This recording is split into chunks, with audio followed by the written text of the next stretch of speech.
Assalamu alaikum. Good morning, good evening, everyone. Hello. Okay. Well, happy holy days. A blessed time now of holy days just coming in at us. Wonderful. So, okay. If Aisha, if you could begin us with the Fatiha, please. اللهم صل على سيدنا محمد وعلى آله. أعوذ بالله من الشيطان الرجيم. بسم الله الرحمن الرحيم.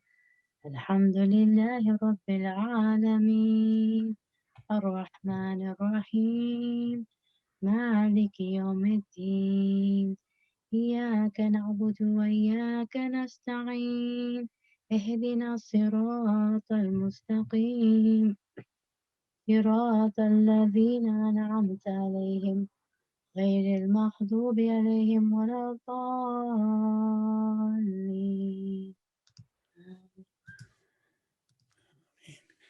Thank you. Well, we'll be looking at Surah 38 today. So this is the chapter where Ibn Arabi takes us to the source where Surah 38 is revealed. And it is Sad, which is the letter Sad. So this is one of those golden letters of Quran, the Sad. And Ibn Arabi had a very special relationship with the Sad. He talks about it first in volume 1 and about how it's the circle. And so it's the perfect letter because it's the perfect circle. And today we have, these are some of the verses that are key markers for us in this chapter. And our brother Omar is driving, I think, right now. So our dervish brother Salah from Yemen, I think he'll be able to recite for us now.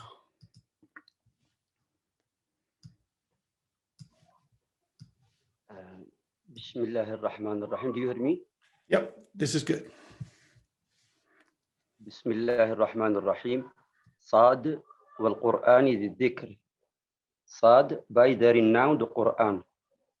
وعجبوا أن جاءهم منذر منهم وقال الكافرون هذا ساحر كذاب.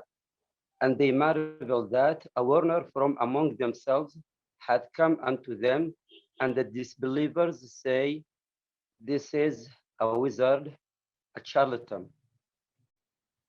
يا داود إنا جعلناك خليفة في الأرض فاحكم بين الناس بالحق ولا تتبع الهوى فيضلك عن سبيل الله إن الذين يضلون عن سبيل الله لهم عذاب شديد بما نسوا يوم الحساب.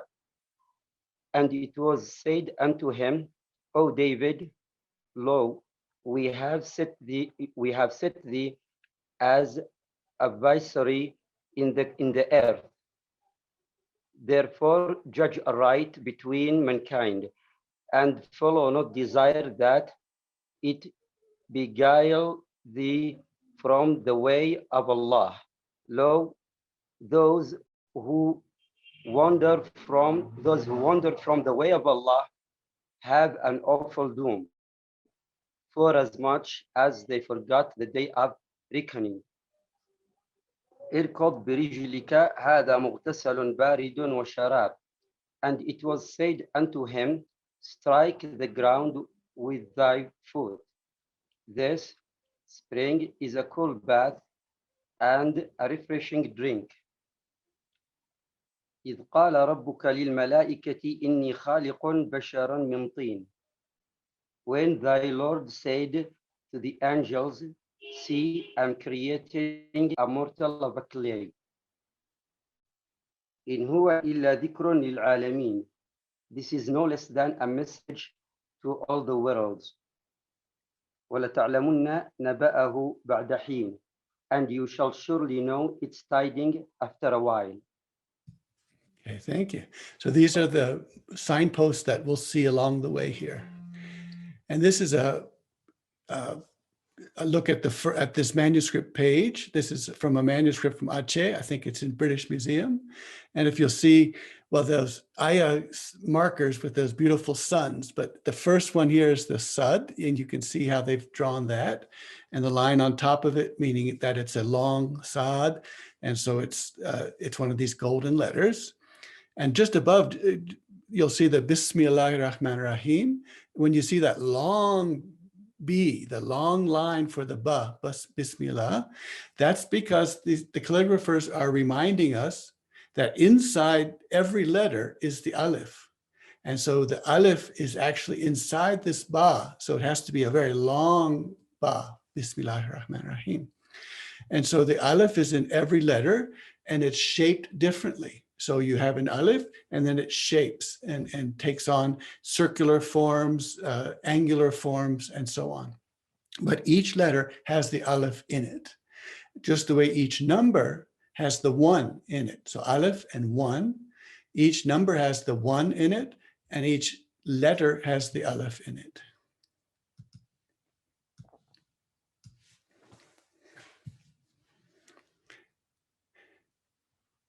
And so we have the poem that begins the chapter. If Klaus can read that for us, please.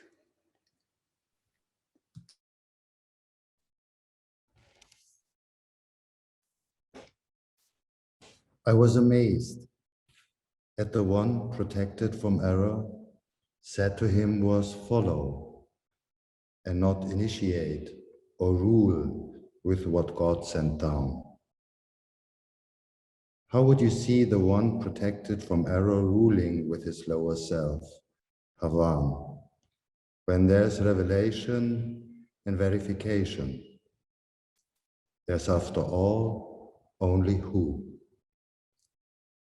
Each downdraft, Havan, in the world of the creation sinks. When his 2 eyes observe, with someone who recognizes the moment. The one of bloodshot eyes training does not perceive the splendor. And the witness of the state of the moment has been made blind from seeing. He does not understand the meaning I've sought out, and which I've clarified. Only someone of forbearing will, and he gives one refuge. Isn't it so? Every existing being is a letter phrased, verified, and your correlation to this letter is its meaning. So in this chapter, Ibn Arabi will be telling us about the earth of this letter Sad and its breathed in vocalization, its breath, and its meaning, what its meaning is. So you'll be looking for 3 things. The earth of it, that is the skeleton or the way it's shaped, its vocalization, its breath, which makes it alive, and third, the meaning, what it means. And so be looking at this all the way through. Ibn Arabi, when you get the verification of it and you go back, you realize that Ibn Arabi has told us very explicitly, but I'll leave this pretty much implicitly for now. But every letter phrased and verified has a meaning, and it's what our correlation is. So we'll be following this throughout. So here's the Sad again in a different shape. So, and we've seen some of this in December, so it should be a memory as well. And learn that the world today, with the loss of the gathered together Muhammad sallallahu alaihi wasallam, concerning his visible manifestation of spirit and body. So the body is the form of the letter, and the spirit is the breath which enlivens it. And image and meaning is asleep, not dead. And learn that his spirit, which is Muhammad, so the world's spirit, which is Muhammad, is now an image of the sight in which the spirit of the human being resides during the dream until the day of resurrection. So the meaning and the dream reside in the Barzakh, in this place, in this vast earth, and it is there waiting for us. And that day will be like the dreamer waking up here. So we will wake up the way the dreamer wakes up and says, oh, I've just been in another world. The same way the person who dies wakes up and said, I've just been in another world. And they will wake up into this place where Muhammad Sallallahu Alaihi Wasallam is. Now, in fact, we spoke of Muhammad with two specifications. So one, that he is the spirit, which is the articulate soul in the world. And this is what Ibn Arabi says Kashf gives us. And he also has the statement, he is the master of the people on the day of judgment. So all humanity, he is the master of all humanity on the day of judgment. And then two, the world is part of the people. So he is the great human being in mass and the president for the evening and balancing of the clay between the two hands. So the clay is balanced, just the way the letters are formed and shaped to make a body or a skeleton, and then breathed into, and then making meaning. This in order to emerge visibly from who? An image of the configuration of Muhammad Sallallahu Alaihi Wasallam, just as God evened the body of the human being and balanced it before the becoming of its spirit. Then he blew into it some of his spirit, a spirit by which in blowing he would become a fully whole human being. With this, he provided him his characteristic creation. So that's his design perfectly for what needs to be done. And it is his articulate soul. So the articulate soul is designed perfectly. So before the visible emergence of his configuration, the world was in a state of being evened and balanced. So the world is like the letter being formed and slowly drawn and moved and shaped. Just like the fetus in the belly of its mother. Its movement is by the animal-based spirit by which one's life is made so. So the animal life is the life when we're drawing this letter, and then before it's being breathed into by the articulate soul. Revolve your thinking around what I have cited for you. So this is, Ibn Arabi here is taking us from the Sud and how letters are formed, to how we are formed, to how humanity is formed, to how the light of Muhammad Sallallahu Alaihi Wasallam is formed.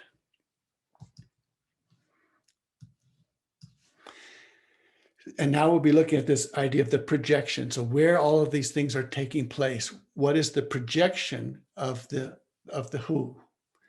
And learn that you, the human being, are a mithal, which is a projection, like a projection screen of the divine image, like the shadow the individual has, which does not separate from one in any state. So you have we have a shadow that comes from us. Whether there's sun or not, there is this shadow. And if the sun comes, it's visible to all. If the sun doesn't come, there's still a shadow, but it's a hidden shadow. So when the shadow is hidden, you know that it's there as soon as the light will project it. And when it is visible, it's witnessed by the sight of anyone looking. So when the sun shines, the shadow is there, anyone can see it. Thus, the complete human being in regard to the true is intelligible in him like the shadow which is concealed in the individual. So when you see a complete human being, you know that there's a shadow and that that human being is the shadow of the true. Whether there's a sun projecting that shadow or not, you know it's there. It never ceases from belonging to the human being. This is why it is something witnessed by the true. So the true sees the shadow of the true self in the complete human being, even if the other people around can't see it. The true sees it.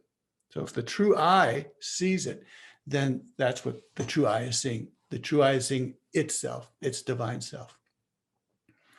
Thus, when the shadow lengthens, it appears in his image. Do you not see your cherisher, how he stretches and lengthens the shadow? And if he wished, he could make it still. That is fixed in one whose shadow it is. Then the shadow would not stretch out, so it would not appear to the eye and the senses. It would be seen only to God, the one alone. Therefore, it never ceased to be with God, and it will never cease to be with God. It is ever continuing, made to continue ever by God. And when you see this projection screen on this slide, these ripples are all ripples that we'll be looking at. They all create a shadow. They create a shadow because there's a bump, and then the light hits it and the shadow is made.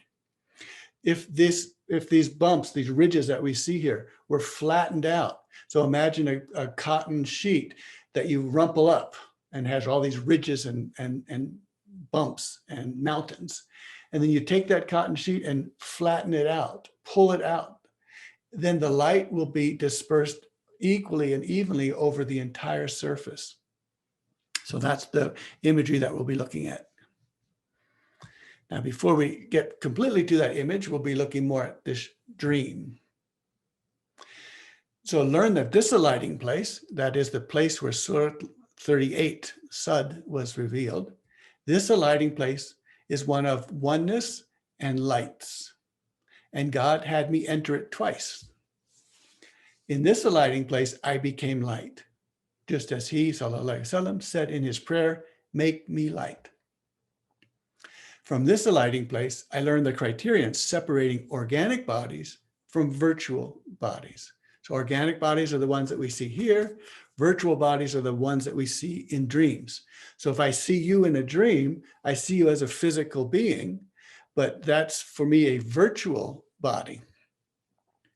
The organic bodies are these commonly understood terms among the common people. So what we see here, we see effects, we see health, we see illness, we see delicate effects, small things that are happening to our body, and we see big effects that are happening to our body. The virtual bodies, on the other hand, are that by which the spirits become manifest in projected images. So in the Annunciation, so I guess that's especially appropriate now, the Annunciation, Gabriel becomes and appears before Mary. And he appears as this beautiful, handsome man with beautiful proportions. And so Mary sees Gabriel as an image. So Gabriel has taken on an image as if in a dream, taken on an image. So there's no, you can't poke and feel anything physical, but there is a dream image that appears to her. And this dream image is of such beauty that the fluid drops into her womb, and that is the conception of her son. And so this taking on of image, Ibn Arabi, I'll just repeat this, we've looked at that before. Ibn Arabi says that that's why the followers of Mary's son, of Jesus, of Isa alayhi salam, they put in their places of worship images which make them feel worshipful inside. So they see the image and inside they have a feeling of worship. And so they worship through this feeling of seeing these images. And then Ibn Arabi says when Gabriel comes down the second time, so that was the Annunciation time, when he comes down the second time, he tells the community to put your image inside yourself as if you see who. So this is how Ibn Arabi explains how the image has shifted from an external image to an internal image in the second community.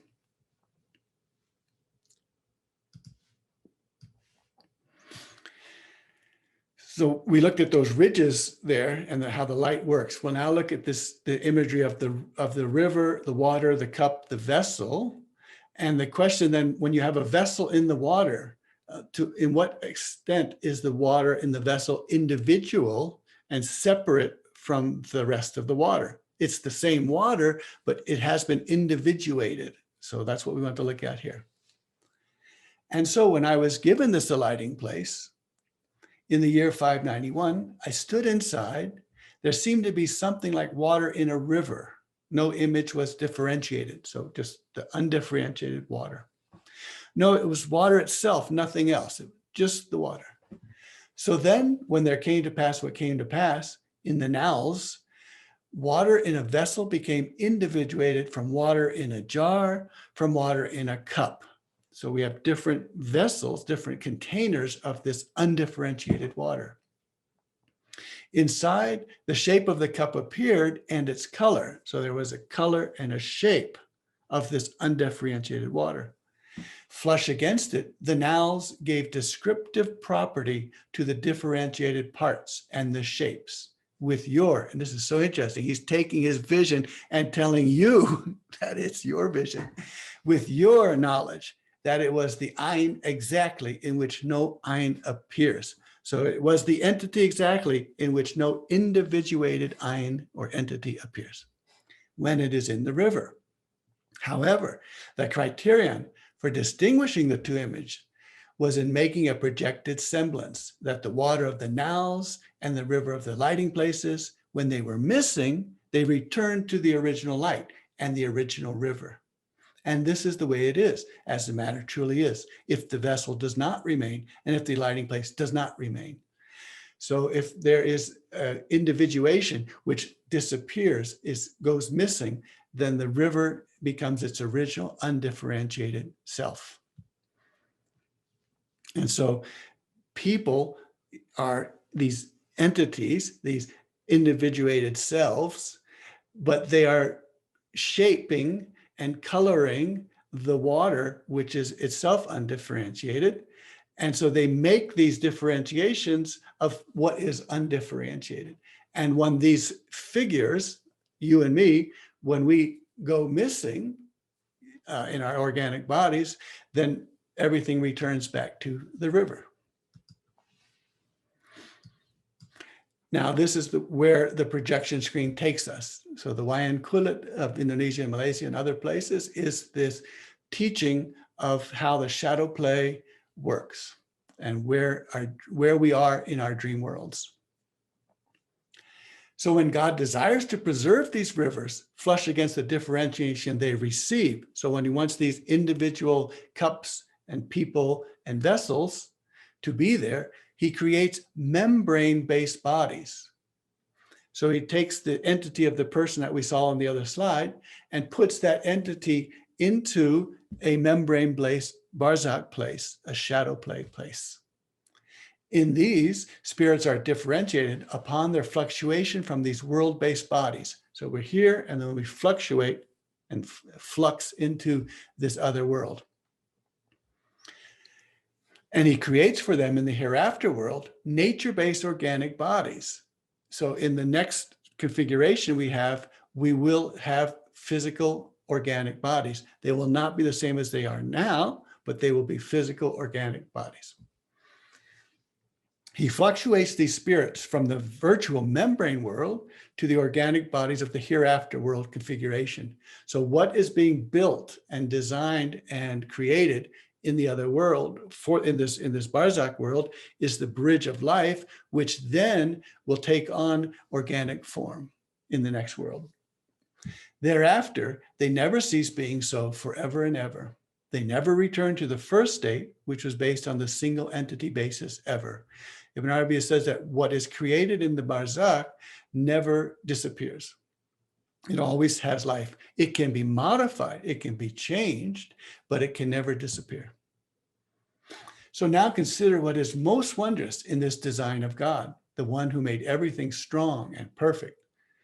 The world today, all of him, is asleep from the hour Messenger of God, sallallahu alaihi wasallam, died. The world seeing himself in the place where he is an image of Muhammad sallallahu alaihi wasallam. This until the world is resurrected from the graves. The world today is, we have died, and we are seeing ourselves as an image of Muhammad sallallahu alaihi wasallam. And so we see him we see ourselves as the image of Muhammad. And then when everything is resurrected, the image of Muhammad that we see will become a physical organic body in the hereafter. So just as the body of Adam is not the body of every individual, even though he's the basis from whom we all come, in the same way, the spirit overseeing the body of the universe this is the way the spirit overseeing the body in the universe is in entirety. So there is a spirit, which is the spirit of the universe, just the way there's the body, which is Adam's body, even though it's all our body. So Adam Eve body, this lump of clay, Adam Eve body, is all of our bodies. It is just as you, if you were able to even out the earth, you would not see in her any crookedness or distortion, and the sun would disperse his light over her. She would be flooded in his light. So back to the ripples or the sheet that's rippled and rumpled, when it's flattened, there's no crookedness or distortion. The light will shine on all of it, and you'll see that there's one surface. There's one body. When it's crumpled up and has ripples, then we think each of these ones are individuals. So we are just the way the three-dimensional ball has a two-dimensional surface. So when you're on a ball in this two-dimensional surface, you can go north, south, east, and west as far as you want. You never leave the surface. To bump up to the next dimension, we are then on a four-dimensional sphere, and we have a three-dimensional surface. So a three-dimensional surface means I'm in the surface. So that's why the Quran always speaks of in the earth, fi al-ard.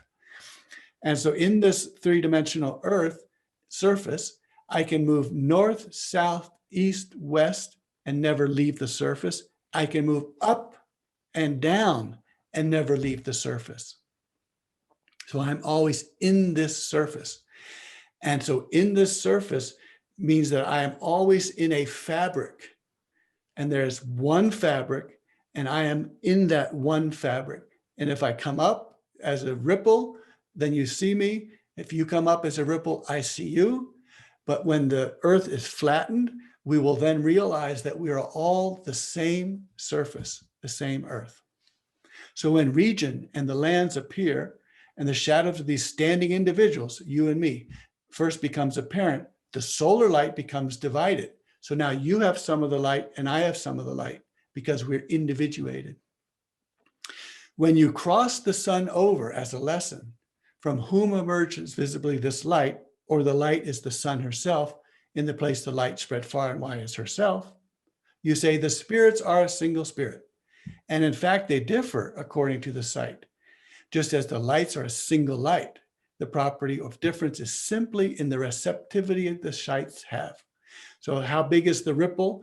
What's the color? What's the vessel shape? Those are the things that are different, but it's all come in the same one surface. So this is all about, of course, the light of Muhammad. So if Hamida Noor could sing this verse, and we'll be looking at this Allahi throughout, but we'll start with this verse. Thank you.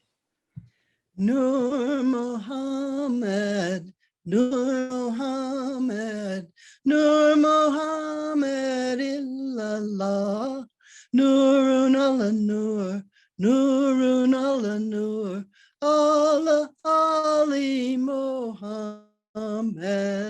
The angel split my breast, remove my heart, cleansing one last drop of human dark, making me a vessel of revelation, filled with radiance for all the worlds.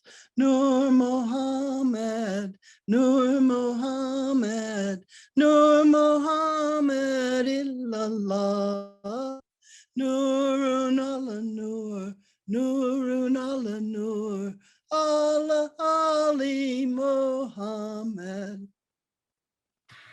Wonderful.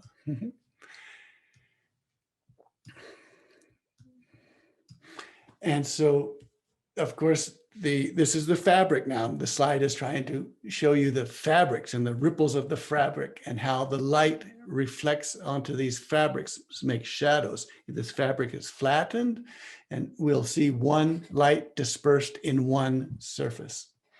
And so the first flatness, the first one light in one surface is the primordial, the first time, and that is the light of Muhammad, who was a prophet before Adam, Eve were clay, between clay and water.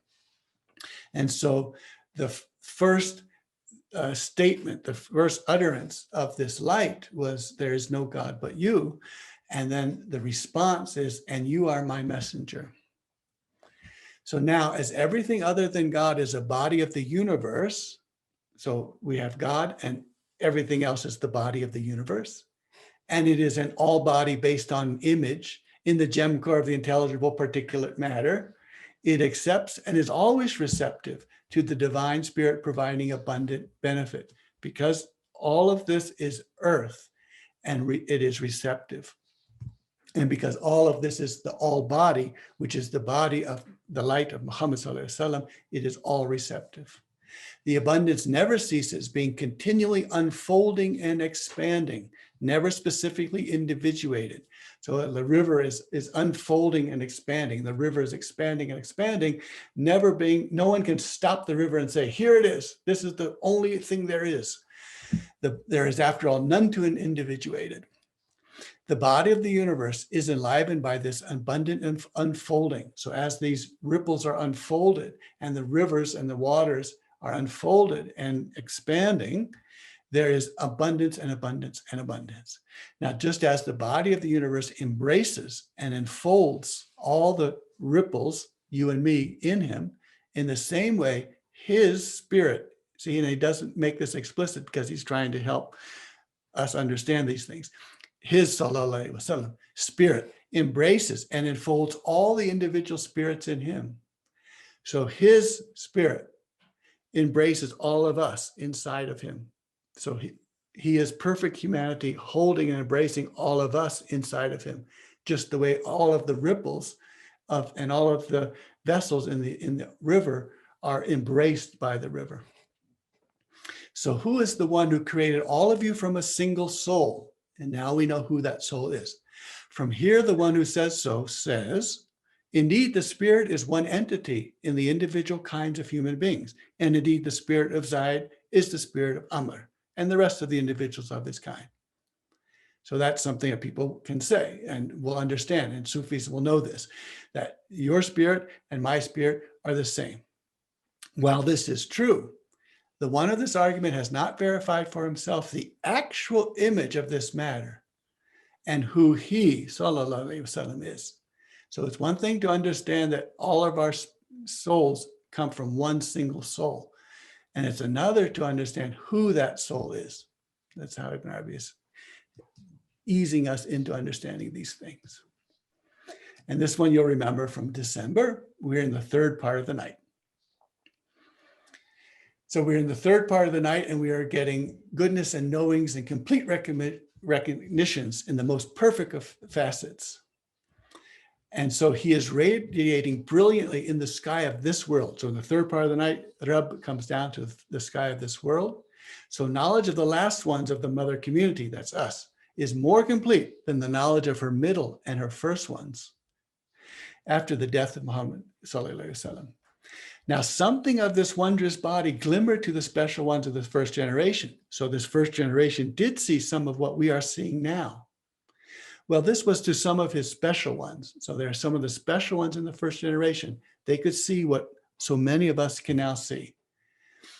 But despite this, the special ones did not reach to the full maturity of these mysteries with the same maturity of the last ones, us in this mother community. You see, they were taking these mysteries from the solidity of letters of the Quran and prophetic reports. So they looked at the Sud and they saw the shape and they saw the earth of it and they even saw the breathing and spirit of it. But the meaning of it is something that can only come later. In doing so, they correspond to the spouses of the night murmurings. So when in bed, the spouse is conversing and the first part of the night before they sleep. So they converse this intimacy, these mysteries.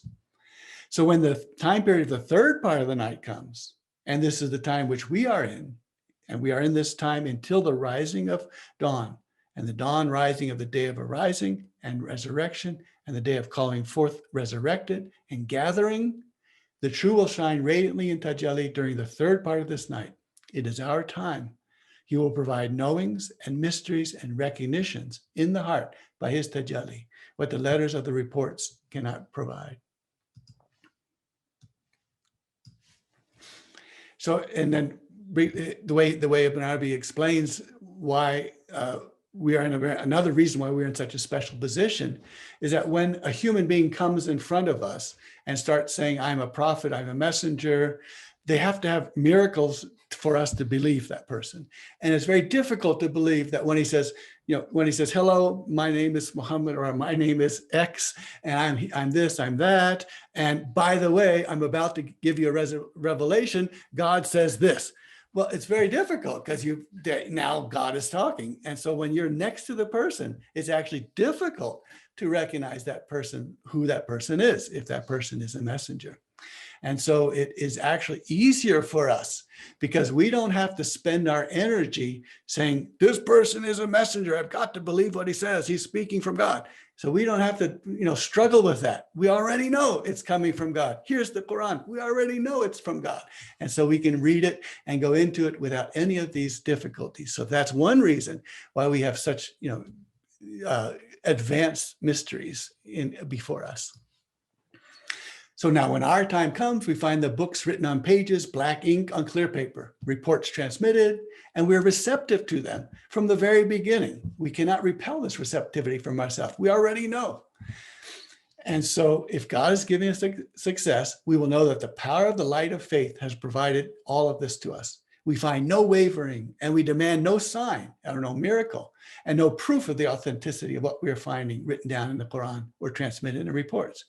And then we know with certainty the power of faith, which God provides us as pure grace from who? And then we are in this state, ones of faith in the unseen. So we have faith in the unseen, as Surah Al-Baqarah, the state which the companions had no step on the ladder in or foot in. So this is, of course, he has to say this very gently and quietly. It's very difficult to hear that. So there's a subtle point, and then we'll have Baki read it. So the subtle point coming here, it says, who recognizes his self recognizes his Lord. You see, the matter concerning knowledge of the true comes by means of the universe knowing his self. This is a match with his word. We shall show them our signs in the far horizons and in their own selves. He cites two configurations, a configuration of the image of the universe in the far horizons and a configuration of his spirit in his word and in their own selves. Therefore, you are a human being, single, possessing two configurations. So consider, my friend, how delicate and graceful is Messenger of God ﷺ to his mother community, and how beautiful is what he teaches them or us, and how smoothly he makes a path for us. How gracious is the teacher, the path maker. May God make me among the ones who walk along his bending way until I catch up and reach him. Ameen, by his tremendous majesty. So Baki the Ilahi, please. Muhammad, Muhammad, Muhammadi, Allah,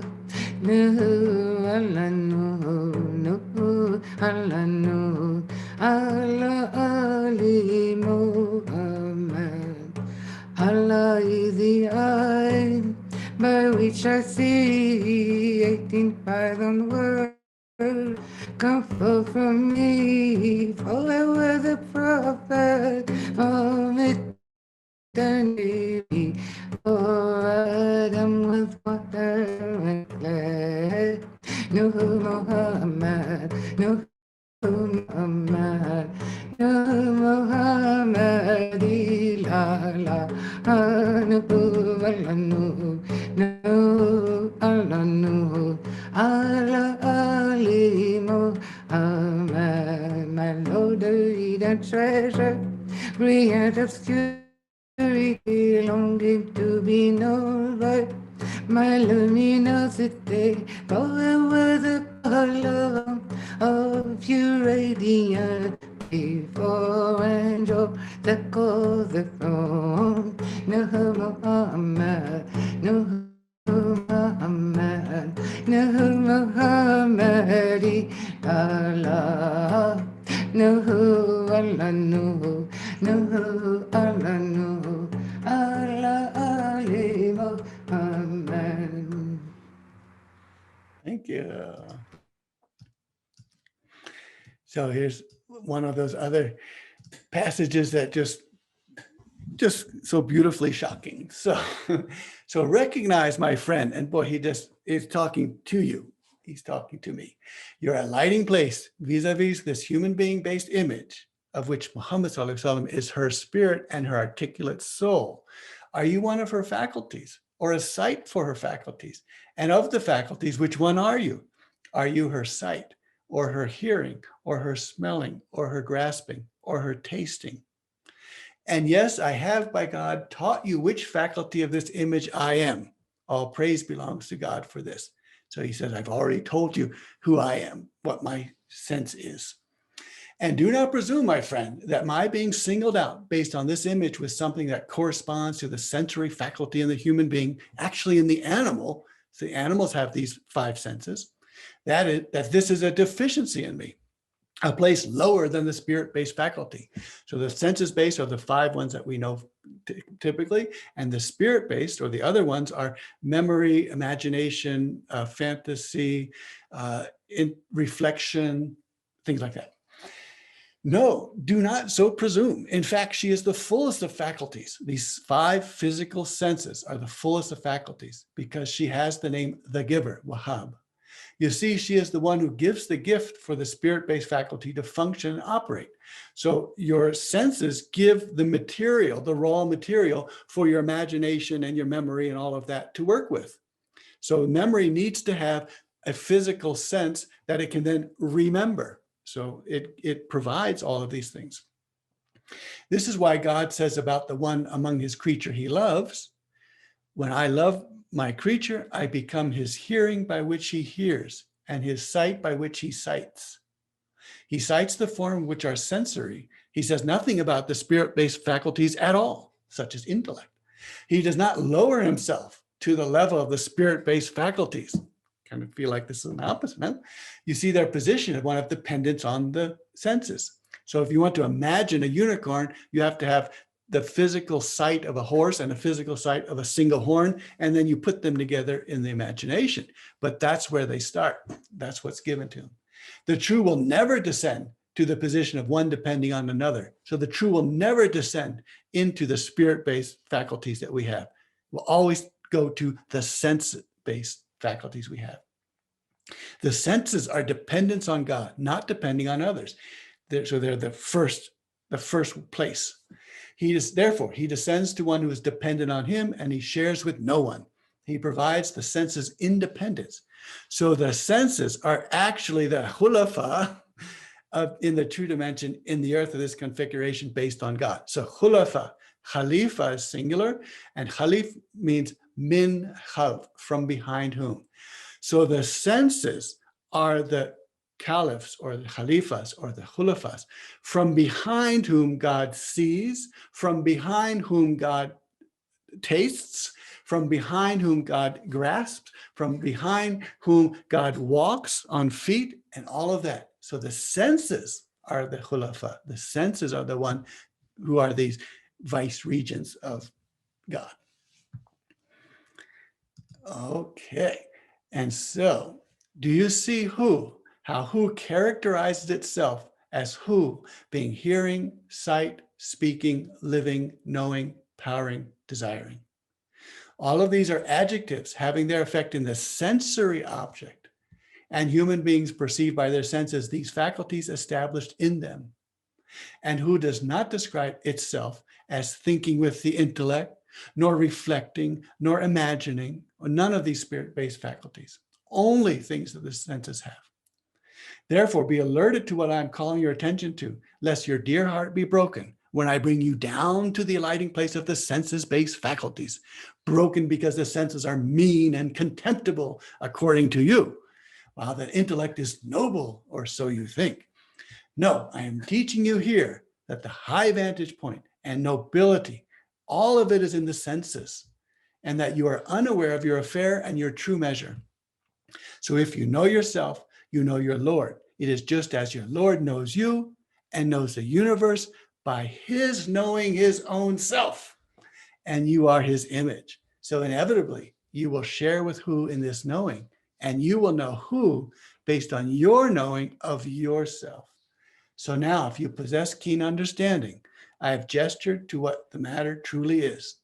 No, in fact, I have clearly explained this to you. And yes, I have taken on the burden for you concerning this, what they have attributed to me. So Ibn Arabi says people accuse him of things, and he has taken on that burden so that he can tell us directly who is the single spirit. So he can tell us these things directly. He has taken on this burden. You see, the ones who cannot see, they see but they don't see, they hear but they don't listen, These are the ones the true is not their hearing and not their seeing. And then he goes on to the long list of what's in this alighting place. Aisha, can you recite those two verses for us? Bismillah ar-Rahman ar-Rahim. إن هو إلا ذكر للعالمين ولتعلمن نبأه دهين صدق الله العظيم. This is no less than a message to all the worlds, and you shall surely know its tiding after a while. Okay, thank you. I think if we have, we need to listen to one of Farida's songs. So if we could, we have a few minutes of that. Let me go and put this up. Share sound. Yep, share this. All right, and then just a few signs if the sound is coming across all right.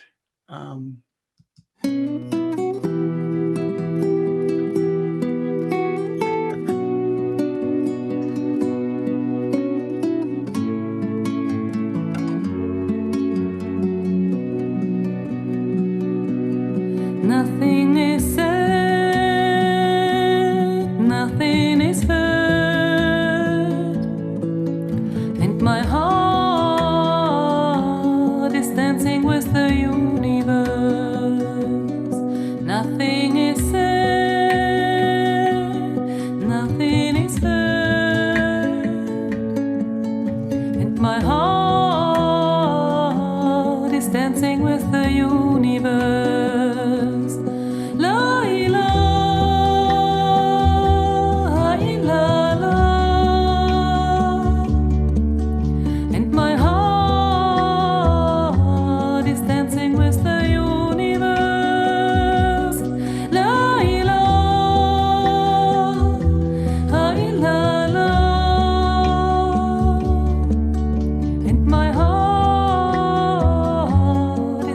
With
Okay, thank you.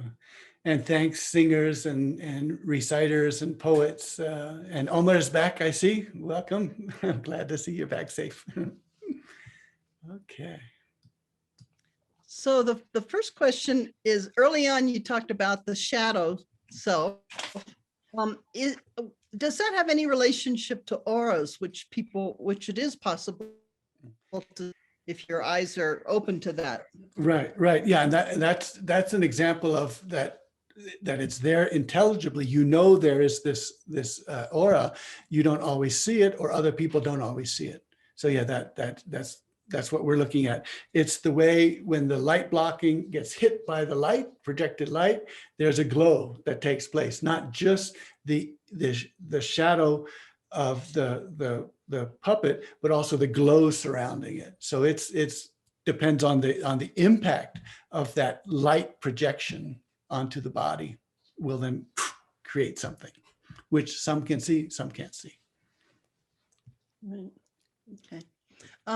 If I understood correctly, the sun in page 10 of the slides has the sun as female on the left and male on the right. Why is that? Similarly, the earth is male, page 9, and female on page 10.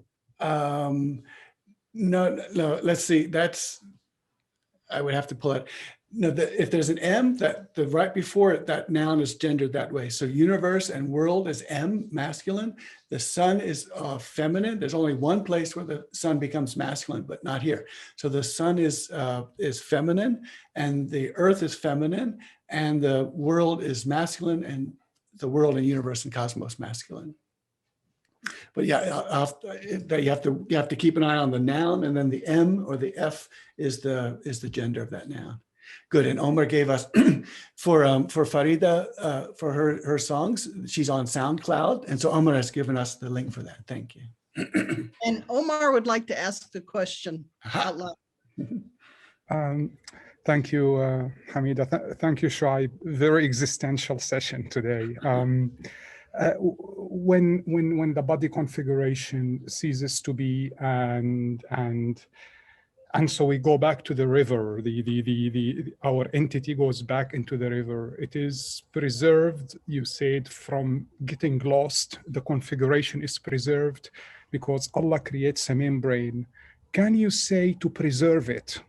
Can you say more about that? Does the Sheikh elaborate further on that, the creation of that membrane to preserve it from losing its integrity after the ending of the bodily form? Right. So what's happening, Ibn Arabi is, his own experience is that when he knew that he needed to have the meeting with his Lord, and he should have it before he dies. So he said, so I died. And then he said, and I died, and the moment I died, and then my conventional death also, I am in the surface of the earth. And as long as I'm in the surface of the earth, and I can go as far north, south, east, west, up and down, and still never leave the surface of the earth. That is allowing him, excuse me, to go to the vast earth. And so what happens in the vast earth is always preserved. So what's happening is that each of us have this earth basis, and that earth basis is the place which blocks the light of the projection. And when we are conventionally alive, then people can see us because we're lit up with this projection. But when we are conventionally dead, that projection goes into the other projection screen of the membrane of the Barzakh. And so we are forever always being projected at, whether we are walking around in conventional life or whether we are dead and buried in the surface of the earth. So we are always being projected to, and the projections that go into this membrane, they last forever, and they never end. They can be modified so that's where forgiveness comes in. I can take off the rough edges and take off the jagged parts, and I can smooth them by myself giving the dhikr of Allah forgive me, which creates an angel whose job is to work with that jagged edge and make it good. And so whether we're alive, running around, or dead and buried, we're always the place the projection is going to. And then on the last day, all of our projections will be flattened out, and we will all see that we are one body, one spirit, and perfect humanity, and the light of Muhammad sallallahu alaihi wasallam and Muhammad sallallahu alaihi wasallam. And then we'll then know that, oh, let's look at our projection now. And the projections that we will see will be all the projections of what happened when Allah revealed to light of Muhammad. Those projections are the projections that we have been building all of our lives and all of humanity's life. Wonderful, thank you, thank you. One more question, another one. You said also like the Khalifa is not the intellect, it is the senses. The senses are the khulafa, so Allah perceives through the senses. But also he is aware of our intellect, but does not perceive through the intellect. Is that right? So he is aware of everything. So so this is one I'm looking at because there's certainly intellect as reflection. Reflection is a spirit-based thing. Allah has nothing to do with reflection and thinking. But intellect in the sense of the aql al-awwal, that could be something different. So I'm still holding that right now because the first intellect is the constraint. And Allah does look through that constraint by looking through the eyes of the light of Muhammad sallallahu alaihi wasallam. And that's why by Allah's eye, meaning that I have become such that it is Allah's eye looking, I see 18,000 worlds come forth from me. So that's how the Nur Muhammad, I mean, the Ilahi's got it all there, but I'm working with this because I want to, Ibn Arabi is very clear that there is an aql, which is a sense, which provides to the spirit base, but that's not the same as thinking. So if Ibn Arabi is saying that I am the constraint of the aql, meaning that therefore his special relationship to his beloved Muhammad sallallahu alaihi wasallam. So he said, I've told you this before, but he's not going to really, I don't know how explicit I'll be in the translation, but he said, I've told you this before, what my relationship is to the light of Muhammad sallallahu alaihi wasallam. So, thank you. A statement, to know ourself is to know the one. Yeah, so what Ibn Arabi is saying is that when you want to know your Lord, you first look at yourself. So you need to look at the self. That will tell you what the Lord is, because the Lord knows the Lord by knowing yourself. So self-knowledge of the divine is to have that one has a creation. And so to know the creation is to know the Lord. And so from both perspectives, we want to know ourselves, to know our Lord. The Lord wants to know the Lord by means of ourselves. Beautiful. Is water from which the bodies are formed like light from which the spirits are derived? Yes, so Ibn Arabi makes that very, very clear when he talks about, so he's talking about when the earth is flattened and the light will disperse evenly throughout the entire surface of the earth. He said, and then at that moment, the next paragraph, he says, I had a vision. And the vision is when he's in the water. And so he is very much, for him, the imagery of the light spreading over the surface of the earth is the water as a river spreading over the surface of the earth. Yes. Can you say more about David and the lower self, please? The lower self is also very much involved with the senses, tasting, smelling, touching, food, drink, sex, etc. Yeah, so the reason we had this verse here, one of the signposts is there are a few ideas. One of them is Khalifa, that Dawood has made a Khalifa, and the other one is Hawa, don't rule by this lower self. So what happens with Ibn Arabi is that there is no partitioning of the self. There is the self. Now we can identify in ourselves the lower part of it and the higher part of it, the true part of it and the other parts of it. But these are not, I'm saying word parts, but we have to recognize it's one soul. And therefore there is no killing the soul or killing the lower self. It's like, it's all one. So if you kill this part, everything else dies with it. If you take the aleph out of a letter, the letter disappears. If you take the one out of a number, the number disappears. So therefore, this lower self true self, all of that is very much a way of speaking that is helpful for us. And it is shara, it is revelation terminology. But the haqiqah, the truth of the matter is there is just one self. And so it's up to us then to find out how do you say what part of self without saying the self is divided? So that becomes a difficulty.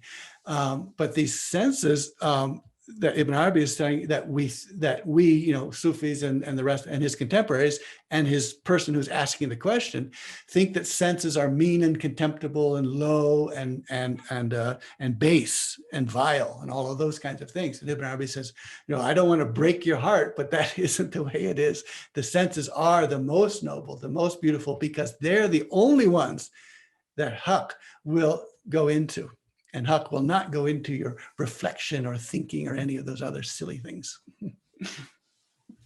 Oh. If the purpose is to be absolutely embodied in the senses as the Khalifa, what is the purpose of learning about ascension, the arc of ascent? Yeah, so this is the beauty here is that Ibn Arabi says that the Miraj, the ascension of the Prophet ﷺ, was physical.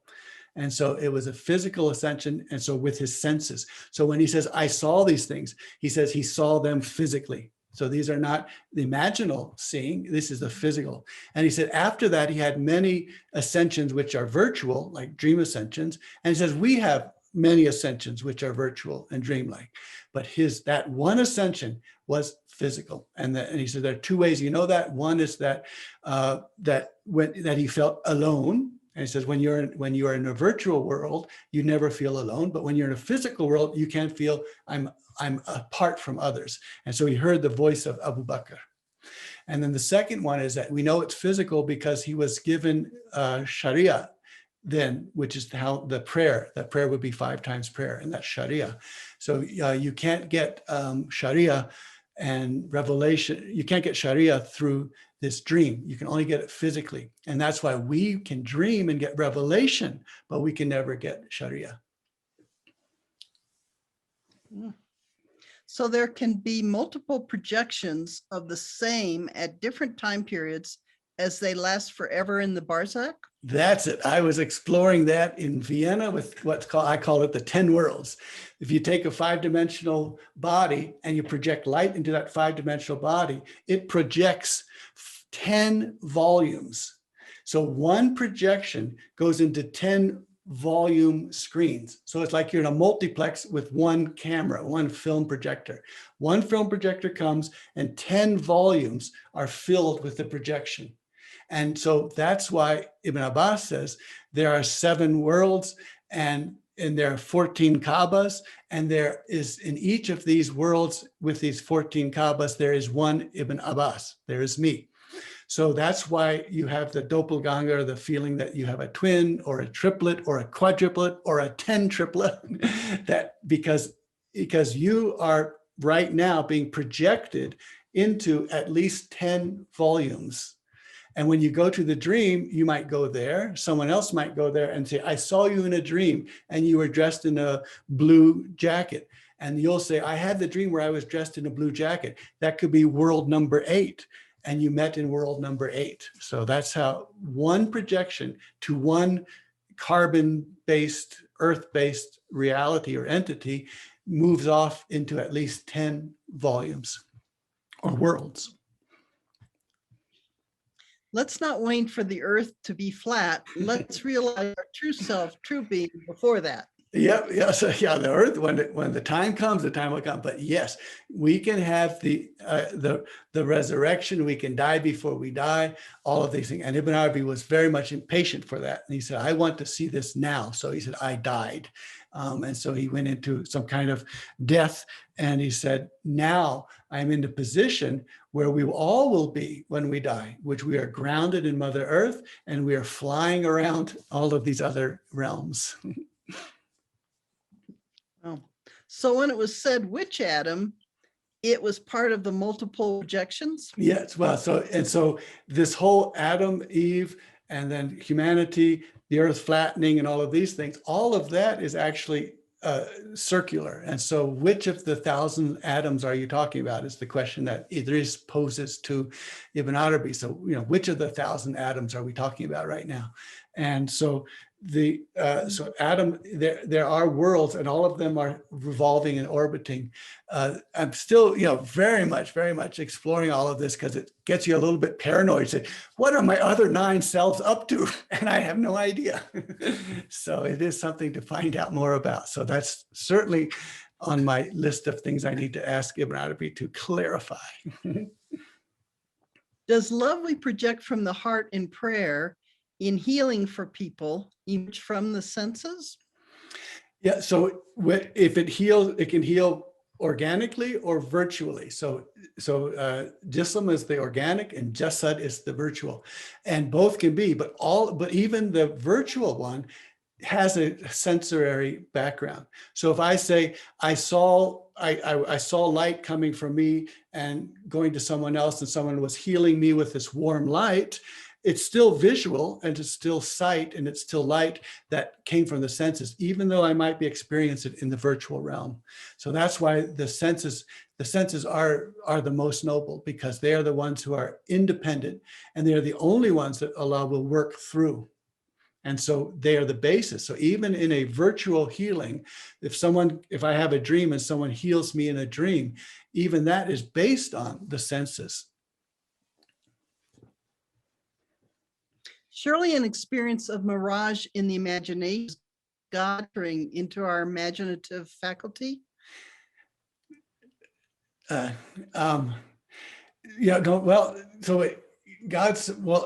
he loves his slave, he becomes the eye with which he sees and all of that, but not the imagination with which he imagines. But the imagination is built on these visuals and these sounds and these smells and these tastes and these touches. And so, what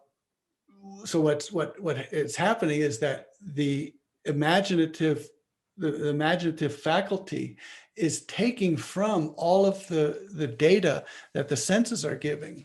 And so, and that taking of these data can be very, very powerful, even more powerful than the actual sense. In other words, in a nightmare, you can be more terrified than you've ever been in your own daily lifetime. And you can also have the most beautiful experience in a dream, even greater than one that you've ever experienced. But the dream is still built up upon the data that the senses provide. And so, so the building up the senses, what the senses provide. So when Allah wants to see someone, Allah sees through the one who he loves. And so that is the basis of then all the things that take place in the spirit-based faculty, such as reflection and thinking and fantasy and imagination and memory. In the same way, so Allah won't go into memory in the sense that Allah doesn't go into memory, but goes into the senses. But you can the memory that you have can be experienced as by the senses. So you relive it, you make it a member again. And so when you make something a member again, you're going back to its senses and then going through the senses again. And so I can have a memory of something that took place decades ago. The memory is about the senses, and then when I go into them, I relive the senses. But I can see where you're coming from, and I think this is a fusus question. So we'll have to continue to hold this to the side, because I can see where you're going with the idea of imaginative faculty here. So let's look at that later. In order to create through us, doesn't Allah need to imagine through us first? So that's why there is creation. There is a creation so that the who can see the who itself or herself, the huiya herself. And to see the zat herself, there has to be something that comes out, which is palpable and visible and can smell and can touch and all of these things. And that is the mechanism for which the zat knows herself. And so that both honors the physical and the senses and Mother Earth and our bodies. It honors that because this is the mode or the mechanism by which the Zat reveals and comes to know herself. Would you clarify the statement about the followers of Jesus worshiping him through his images? Yeah, so the way Ibn Arabi describes it, he says, so when Mary sees Gabriel, Gabriel is the well-proportioned man, so beautiful, and he's taken on an image. So he's taken on an image. And then that beauty causes her fluid to drop to the womb, which is the conception of her son, Isa alayhi salam. And so Ibn Arabi says, so therefore this image-making aspect is very powerful in that community. So that community puts up an image in the places where they worship, and that image induces, just the way it did in Mary, the experience of worship. And so that image induces the experience of worship, and they that way. So the next community, Gabriel comes down to this community and says, worship God as if you see who? Worship as if you see who? So the as if you see says, take that image and put it inside yourself. So now we have an image inside ourselves in this community, and we worship Allah as by seeing that image inside of ourselves. And Ibn Arabi says, so we two communities are really not that different. Their idol is on the outside and our idol is on the inside. But both of them are images of the divine. Is it like the divine names? Until we do not manifest the names through our outward actions, the names do not become known? Yes, and so in 3 chapters from now, which may come up on a Friday, we'll be definitely moving into that, because he's going to say that all of these entities that get reproduced or that come out or manifest are in repositories, are in treasure troves. And it's where we get the word magazine, makhazin. So magazine, makhazin, it's like a store, a lockbox, a storage for ammunition, all of these things. And he's saying all of them are in repositories, and all of them are divine names. So he's going to go, so Aisha has jumped 3 chapters ahead. All of them are divine names, and all of them are repositories, and they always stay in their repositories. Because if they were to go, so it's the middle. There's the necessary being, there's this enabled being, which is us and the divine names, and then there is the impossible to be. So if what was inside the repository were to break out and no longer have a repository, it would be God. And therefore it will keep its repository, it keep its lockbox. And so all of these lockboxes are there, and he will then tell us that these are all divine names. So we'll look at that soon, inshallah. And I have the chat with saves, and then I can send everyone the slides when you like this. Right. Okay. So before we go, I'd like to deliver a message from Ali Rahman, who asked me to suggest this to everyone. Also appreciative of what you share out of your heart and out of your expertise and out of your deep love with all of us. And so we wanted to make it easy if any of you feel to donate to a personally. Aisha is going to put the information in the chat. Here's your snail mail address. And also, Aisha, if you could put his email address too, which would be his PayPal address. It's not required at all. This is not coming from Shuaib asking to be paid anything, but just look at what value his ongoing class is to you. And he'll either one time or periodically or weekly, whatever, but you could contribute directly to Shuaib and this work. And so that would be, I'm sure, appreciated. So there it is. It's all in the chat. And there's also another question here. But before I do that, does anyone have any questions about donating if you wish to, and knowing that you absolutely have to? It's just, your heart, what feels right. Yeah, it's the way Ibn Arabi the way I've seen it in my own life, when something comes to me Ibn Arabi says, whenever anything comes to me, wealth or whatever, I look at it, and Ibn Arabi says, find out which is the part which is for someone else. And I've just felt very blessed by the people who have seen that in their own wealth. Well, here's a part which is supposed to go for this cause, and then they bring that to that. So alhamdulillah, thank you so much for all of that. Hamida, So, if I may, starting next month, May, I would like to increase my monthly donation by 50%, starting May 1st. wonderful. And I will program it into, Oh, and I will program it myself into that company that does the payments right. Yeah, the paper. by 50% every month. Alhamdulillah. Thank you. Thank you, Dr. Alex. Yeah, Thank you. in fact, I'll read that question. It's so beautiful here. My mother has a repeated vision of what she calls a mesh surrounding earth into which souls go. Is the fabric you mentioned visible as such? Yeah, mesh. I've been using the word membrane. Actually, mesh is much nicer. Let's use mesh.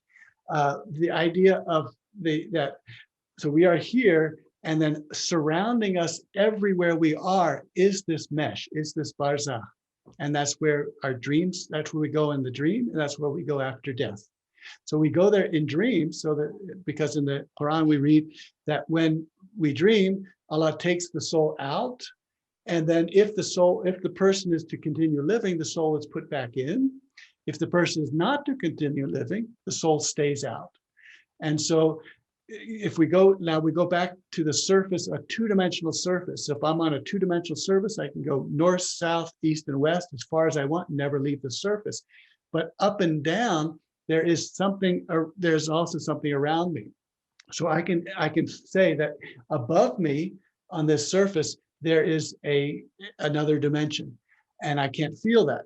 So in the three-dimensional surface, I can say there's one more direction I can go, which would get me out of this surface. So there's a direction that's not one of those 6 directions or 3 dimensions, which takes me out of this surface. And so in a dream that I'm taken out there. And so this is an ocean and this is an ocean, and the 2 oceans never meet. So they meet, but they never cross. And so they never cross, which means you can't walk from this ocean to the next ocean. You can only flux from here to the next ocean. So you can be here and then suddenly you're here. And that's why when we're getting ready to dream, we think I'm going to be conscious, and I stay conscious and conscious, and then boom, we fall asleep and we wake up the next morning. Oops, something happened. And so that's because we can't go from here to there, but we can be here and then we can be here. So in topological terms, that this 3-dimensional surface has a membrane beyond which is another world. And then that beyond which other world is the Barzakh world, or the mesh world. And it's where we go when we dream, and we go when we die. And that's where the bridge that we're making in this life is being built. And when we die, we go and we see that bridge. And if we die before we die, we have a dream that we can say, oh, after I'm dead, this is what my bridge will look like. So it's a beautiful image. She has a clear vision of what Ibn Arabi is talking about. Thank you.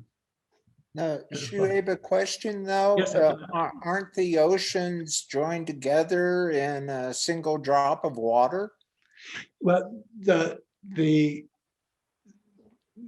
membrane is its division. Now there are submembranes, which are you and me, and then there's the grand membrane, and then there's the other grand membrane, which is there's who, and then there's everything else. So these membranes, they move throughout, and some of them are intelligible, some of them are physical.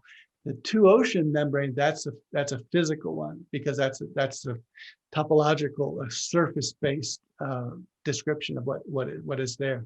And the other are intelligible. So you can think that there must be a membrane between these 2 things. If there's oil and water, they don't mix. There must be a membrane between them, even though you might not be able to see such a membrane. And then there are membranes between us, which we call our skin, or our auras, or where we end. But in a sense, we don't really end where we think we end, and that's the idea that we are in this one rumpled sheet, of life. So very good. Alhamdulillah. So thank you everyone for being here. Beautiful. I'm so happy to see everyone. And thanks for the Thank you singers so and the much, reciters and the poets and everyone. Thank you so much. Thank you very Assalamu much. alaikum wa rahmatullahi wa barakatuhu.